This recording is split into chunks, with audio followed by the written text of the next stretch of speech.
I've never told anyone this, not even him, because I'm afraid if I say it out loud, it'll become real.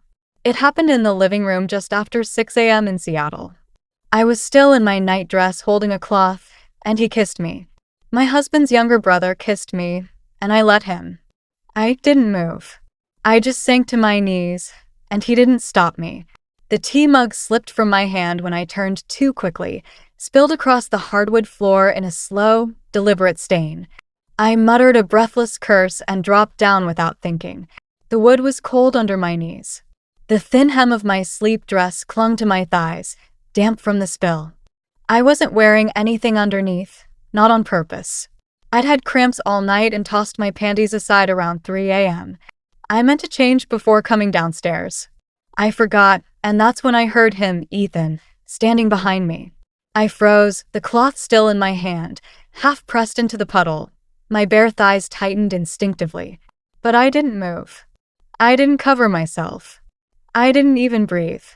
I felt him take a step closer. The air around me changed. Got warmer, heavier. Then I felt him behind me. Close. So close his breath touched the back of my neck. His hand came down slowly, brushing over my shoulder, down my arm. He wasn't helping. He wasn't asking. He was reaching. I looked up over my shoulder and he was staring, not at the mess on the floor, not at the cloth in my hand, but at me. My hips bent beneath the fabric, the curve of my back, the soft dip of skin just beneath my shoulder blade. His gaze made me feel naked because I nearly was. I should have stood, should have snapped something sharp, but I just watched him. And then he knelt behind me. Both knees, chest brushing my back, hands light on my arms like he was asking the question I wasn't brave enough to say aloud. His mouth hovered near my ear. "You okay?" I nodded, but my voice didn't come. His hands slid lower, not rushed, not forceful, just barely resting at my waist. The cloth dropped from my grip. My hands were shaking. Then he kissed the side of my neck. Soft, slow, like he was memorizing the exact heat of my skin. This wasn't confusion. It wasn't impulse. It was need. Brutal, human, overdue. I exhaled a shaky sound that barely made it out, and I tilted my head just a little, enough for him to understand. His lips pressed again lower, just above the strap that had fallen off my shoulder. The fabric slipped further, revealing the top curve of my chest. He didn't stare. He didn't grope. He just breathed me in like I was something he'd never expected to want, but couldn't turn away from now. I turned slowly, still kneeling. My knees slid on the wood. And now I was facing him, level with his chest, his breath shallow, his pupils blown wide with a hunger I wasn't ready for, but didn't fear. His hand cupped my jaw, thumb brushed the corner of my mouth, and I kissed him back just once, just long enough to know we both crossed a line we wouldn't be able to redraw. The hem of my dress had ridden high. I felt it. Felt the cool air kiss the skin no one else was supposed to see. My thighs parted slightly for balance, but there was no grace left. Only tension, only heat. He didn't try to push it. His hand rested on my waist, anchoring me, and I whispered, "This isn't okay." But I didn't move. I didn't pull away. And neither did he. The silence between us stretched thin, pulled taut like fabric about to rip. I thought I'd moved on. Then he looked at me like I wasn't broken anymore. That morning, I sat in the living room long after he left. Still on the floor, still holding the cloth, still trembling. I couldn't tell you if I felt guilty or alive. Maybe both. I thought this would fix the ache. It just moved it somewhere deeper. If you've ever let something happen just because it made you feel real again, even when you knew you'd pay for it later, this one's for you. Some things can't be undone. I didn't sleep that night, not even for 5 minutes. I lay in bed with the ceiling fan spinning slow shadows across the ceiling. My knees still remembered the wood. My neck still held the ghost of his mouth. And my hand, God, my hand wouldn't stop shaking. I'd kissed my husband's younger brother. No, that wasn't right. I'd let him kiss me, and I had kissed him back.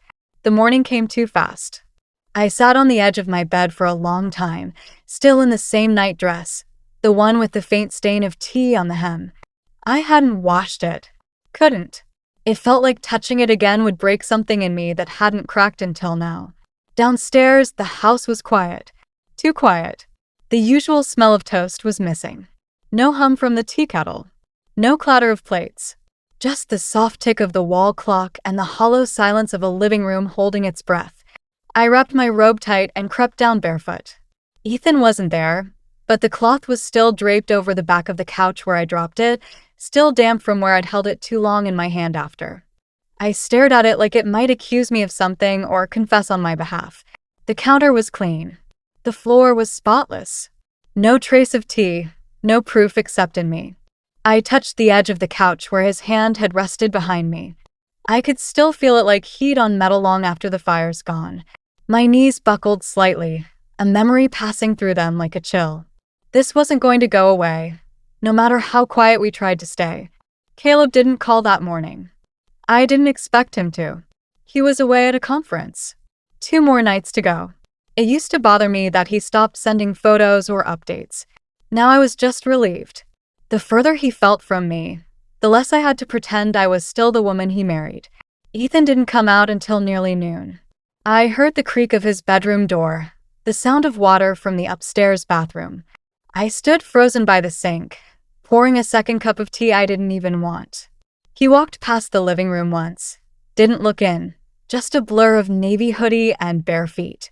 The space between us wasn't empty. It was thick, tense, pulled taut like elastic, ready to snap, and I felt every inch of it in my spine. That night, I cooked risotto. Something to do with my hands. The rosemary scent filled the living room. It reminded me of simpler nights, early marriage, shared dinners before things got cold, before things got quiet. I set 2 plates without thinking. He came down just as I was opening a bottle of wine. His eyes met mine for the first time in 36 hours. He looked tired. Not hungover tired. Emotionally tired. The kind of tired that settles into your bones when you're holding something you're not supposed to carry. I handed him a plate, no words. We sat, ate, forks scraping quietly. Halfway through the meal, he said it. "I'm sorry." His voice was soft, not ashamed. Just sorry. I looked at him, his jaw clenched, eyes down. "I didn't mean to." He trailed off. "I know," I said. "I shouldn't have." "You didn't force me," I interrupted, sharper than I intended. His eyes shot up, and for a moment, it was like we both realized something awful. We had both wanted it. After dinner, I washed dishes. He dried. Our hands brushed once on a plate. We both froze. I felt the warmth of his skin through the suds, the sudden tension in his fingers, but neither of us pulled away. He handed me a cloth. Not the cloth, a fresh one, and I caught myself wishing it were the other. What's wrong with me? That night, there was a note on my door, folded neatly, stuck under the edge so it wouldn't slide. "I don't know how to act normal around you, but I don't want to disappear either. Please don't hate me. Please don't pretend." I stood holding that note, the hallway light flickering like a pulse behind me. I didn't write back, but I didn't tear it up either. The next morning, I dressed differently. Not sexy, not sloppy, just intentional. Jeans, a cotton long-sleeve top, pulled my hair into a clean ponytail. Armor. Ethan was already in the living room when I walked in, making toast, his back to me. Same navy joggers, barefoot, mug in his hand, the chipped one with the faint line down the handle. My mug sat next to it. He poured my tea. I nodded. No smile. He nodded back. That was our language now. Quiet knowing, careful gravity. I sipped slowly, watching the rain tap the window. He stood beside me, shoulder brushing mine every time he reached for something. We didn't speak. We didn't need to. But I felt him look at me once, twice, and then, "I keep thinking about that moment," he said. His voice so quiet I barely caught it. I said nothing. He leaned closer just an inch, just enough for his breath to warm my shoulder. You knelt and I couldn't breathe. I set my mug down too fast. It clinked hard against the wooden table. "Don't," I said, breath caught in my throat. "I'm not asking for anything," he whispered. I've never seen anyone look." I turned to him. "No," I said. "Stop there." He swallowed hard, nodded, but he didn't move. And neither did I. It wasn't a kiss. It was everything before a kiss that hurt worse. Later that afternoon, I found myself on the floor of the laundry room folding cloths. Same wood, same posture, different room. I touched the white one at the bottom of the basket, the one I used in the living room. My hands hesitated, pressed it flat, folded, refold, unfolded again. I brought it to my face. It didn't smell like tea anymore. It smelled like memory, and I hated how much of me still wanted to keep it. There was a pattern forming. Every day I told myself, don't let it happen again. And every day I made one small excuse to stand closer to him. I stopped taking my tea upstairs. I lingered longer near the couch when he was there. I wore softer fabrics. Not sexy. Just reactive things that responded to air, to motion, to presence. He didn't make a move, but he also didn't move away. It was like we were holding the same secret between our palms, afraid to open our fingers and let the air rush in. The tension was tactile. One afternoon, I was wiping down the coffee table. He passed behind me, arms full of books. His elbow brushed the curve of my waist. My shirt lifted slightly, skin on skin. Just a second, but I felt it for hours. I dropped the sponge. Sorry, he muttered, backing up. But his voice wasn't guilty. It was shaking. I crouched to pick up the sponge, and he crouched too. We both reached for it. Our hands touched, and we both froze. His fingers didn't pull away. Not right away. I looked up, face just inches from his. His breath smelled like mint. His lashes were dark, damp. His eyes searched mine. But he didn't ask anything. He just looked. I took the sponge. He let it go. And still he stayed crouched. We were eye level now.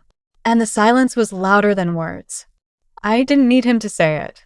I needed him to stay this close, 1 second longer than appropriate. And he did. That night, I found another note tucked inside the folded cloth on the laundry counter. Just 5 words. I still feel your breath. I reread it until the letters blurred. Then I pressed the cloth to my chest. Not because I was cold, but because I wanted to remember what it felt like to be wanted. Not politely, not respectfully, but achingly. The day it happened was ordinary, cloudy, breezy. Late afternoon, Caleb had texted me he'd be home late. Ethan was in the basement fixing a shelf. I was upstairs reorganizing linens that didn't need reorganizing. I walked down to get something, anything. When I passed the basement door, it was slightly open. He was sitting on the floor, shirt off, sweat on his collarbone. His hands were covered in sawdust. His hair was messy. He looked young and completely real. He looked up and I paused. You okay? I asked. Yeah, he said, standing. Just needed a break. He wiped his hands on a rag, then on his pants, then looked at me. You smell like lavender. I laughed, nervous. Laundry soap. I said. He nodded. It's nice. We stood in the narrow doorway between the basement and living room, close enough that our arms would brush if either of us shifted even an inch. I didn't know what I was doing there, but I didn't walk away. I keep trying not to remember, he said suddenly. But I do. I looked at him. Ethan, I remember your knees on the floor, he said, voice lower now. Your back, your hands shaking, and how you didn't move. I exhaled sharp like a warning, but he didn't back up. I remember your face when you turned to me. You weren't afraid. I was ashamed, I said. No, he whispered. You were alive. He took a step forward, then another. Now he was right in front of me. I felt my breath stop. He raised his hand slow, almost questioning, then tucked a strand of hair behind my ear. His knuckles skimmed my jaw. My chest rose sharply. His thumb brushed the hollow of my throat. I should have told him to stop, but I didn't, because I didn't want to. He leaned in. His lips didn't land on mine. They hovered. Waited. I tilted my head just a little, and that was all he needed. The kiss was nothing like the first one. This one was desperate. His hands gripped my waist, pulled me in. My arms slid up to his shoulders. I felt his skin, warm, tense, trembling under my palms. His breath faltered against my lips. My knees softened. The kiss deepened, but not in lust, in something tired, something that had waited too long to be touched. He backed me into the living room wall, gentle but certain. My hands were on his chest, then his stomach, then lower, and then I pulled back, breathing hard, fingers curling into his shirt, face hot, legs shaking. "I can't," I whispered. He nodded but didn't step away. "I know." He rested his forehead against mine and I felt it, his heartbeat fast just like mine. "I'm not asking for anything," he said. I closed my eyes, but I didn't move. I didn't want this to mean everything, but it did. We didn't go upstairs. We didn't undress. But the heat between us didn't need that. His mouth was at my throat. My hand gripped the hem of his shirt like it anchored me. His thumbs slid under my sleeve, brushing the curve of my shoulder. My legs weakened. I sank down, knees to the wood again. Not from surrender, not from shame, but because I didn't know how else to stay standing. And once again, he didn't stop me. We stayed like that for minutes, hours. I don't remember. We didn't speak. We didn't ask. But when I finally stood, his hand lingered at my waist, holding me upright like I might fall. And maybe I already had. We didn't speak the rest of that day. Not when I passed him the cloth after he washed his hands. Not when I left my empty mug next to his on the table. Not even when we bumped shoulders turning the corner into the hallway. But the silence wasn't angry. It was intimate. Too intimate. Like we were both still inside it. That night, I stared at the ceiling again. Same fan, same room, different body. Everything about me felt heavier, like the kiss had lived in my chest longer than the actual moment. I could still feel the echo of his breath against my skin. We didn't sleep together, but something had still been undone. The next morning, I found the cloth again, folded neatly, placed on the living room couch like someone had laundered it, dried it, and brought it back where it first witnessed everything, and that someone wasn't me. Ethan wasn't in the living room, but his presence was. The chipped navy mug sat alone, filled halfway, still warm. I didn't drink mine. I just sat on the edge of the dining bench, robe tied, fingers clenched around the edge of the seat, like I was trying to hold still the version of myself that had let this happen. This living room still held our shape. He avoided me the rest of the day, stayed outside, worked on his bike, or just pretended to. But I saw his shadow in the window, saw the way he paced between tools, wiped sweat from his brow with his shirt still on. And I hated how much I was looking, counting his steps, memorizing his outlines. Wanting doesn't stop just because you've already wanted enough to regret it. That evening, I left the cloth on the dryer purposefully, as a test or a goodbye. It wasn't moved. But the next morning, I found the broken shelf in the hallway had been fixed. No note, no mention, just done. Like it was his way of saying, I still care, but I won't stay. Caleb texted me later that night. I'll be home tomorrow afternoon. Traffic's been rough. Love you. I stared at the words, love you. I didn't reply. Not yet. I sat on the floor of the laundry room again. Same wood, same cloth, same corner. And I cried, not loud, not messy, just enough for the cloth to matter again. The next morning, I came downstairs before dawn, and he was there, Ethan. Sitting on the floor of the living room this time, back against the wall, eyes red. He didn't look surprised to see me. You're leaving, I said softly. He nodded. Caleb's coming home. Another nod. I walked toward him. Bare feet, loose cotton pajama pants, oversized sweatshirt, no makeup, no perfume, no tension. Just fatigue and maybe quiet sorrow. He didn't stand up, just looked up at me from where he sat. I stood still for a moment, then stepped forward, knelt in front of him. Same spot, same floor. Our knees touched, and for the first time he spoke without hesitation. I never meant to make you carry this. I looked at him. You didn't. I brought it with me. He reached forward, brushed his fingers along my jaw. Not possessive, just memorizing. I pulled something from behind me, the cloth, folded it in half, then gently placed it in his lap. I can't keep this, I said, but I couldn't throw it away. His eyes welled. He held it like it was glass, like it was me. I leaned in, pressed my forehead to his, and whispered, I still don't regret it. He exhaled like I'd freed something inside him, but he didn't kiss me. He didn't move closer. And that made it harder, Because sometimes the deepest pain isn't being rejected. It's being remembered the way you wanted, but still having to let go. I stood, left the living room, didn't turn back. But as I reached the stairs, I heard the softest sound, a body shifting, a knee hitting wood. And I knew he had knelt too. Maybe not toward me, but toward the version of us that would never exist again. I reached for him like a lifeline. But maybe I wasn't drowning. Maybe I was dragging him under too. And still, I'd do it again. Some people you touch without touching. Some kisses never stop. And some mornings you kneel not because you're weak, but because you're finally honest. I'm not proud of what I did, but for the first time in years, I felt something real. And maybe for a few seconds on that living room floor, I was.